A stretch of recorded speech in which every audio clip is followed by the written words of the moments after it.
মান্নাত মানেই স্বপ্ন। মুম্বাইয়ে সেই স্বপ্নের আরেক নাম বলিউড বাদশাহ শাহরুখ খান। বান্দ্রায় তার বিলাসবহুল বাড়ির নামও মান্নাত। আর কোটি ভক্তের স্বপ্নের নায়ককে এক ঝলক দেখতে প্রতিনিয়ত সেই বাড়ির সামনে ভিড় জমান অগণিত মানুষ। কিন্তু এবার ঘটেছে ব্যতিক্রমী এক ঘটনা। পরিবার নিয়ে মান্নাত ছেড়ে ভাড়া বাড়িতে উঠেছেন পাঠান খ্যাত নায়ক। তার বাড়ি ঘিরে স্থানীয়রা যে অচেল ব্যবসা করতেন তাতেও এবার ভাটা পড়েছে। ব্যবসায়ীরা বলছেন শাহরুখ হ্যাঁ তো মান্নাত হ্যাঁ वो नहीं তো कुछ भी नहीं, অর্থাৎ শাহরুখ থাকা মানেই মান্নাত থাকা, সে নেই তো কিছুই নেই। বান্দ্রা ব্যবসায়ীদের ভাষ্য, শাহরুখ ভক্তদের জন্য মান্নাত দর্শন ছিল রুটিনের মতো। প্রিয় তারকাকে এক ঝলক পাওয়ার সেই রুটিনে এবার ভাঙন ধরেছে।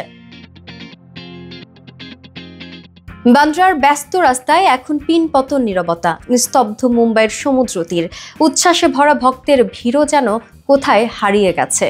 বলিউড মহাতারকার অনুপস্থিতির বড়সড় প্রভাব পড়েছে এলাকার ছোট ব্যবসায়ীদের উপরও, যেখানে একসময় সুভেনিয়র, আইসক্রিম আর পানীয় দোকানগুলো ছিল জমজমাট। এখন সেসব দোকানিদের দিন কাটছে নীরবতায়। এক আইসক্রিম বিক্রেতা বলেন, আগে প্রচুর মানুষ আসতো, শুধু ছবি তুলতেই না, খাওয়া দাওয়া করতো, কেনাকাটাও করতো। এখন জানাজানি হয়ে গেছে যে শাহরুখ মান্নাতে নেই, সেই কারণে পর্যটকও কমে গেছে। আরেকজন দোকানি বলেন, আগে লোকজন কেবল আসতো না, ঘন্টার পর ঘন্টা অপেক্ষা করতো শাহরুখের এক ঝলক পাওয়ার আশায়। এখন তিনি মান্নাতে নেই শুনলেই তারা সঙ্গে সঙ্গে ট্যাক্সি ঘুরিয়ে চলে যায়।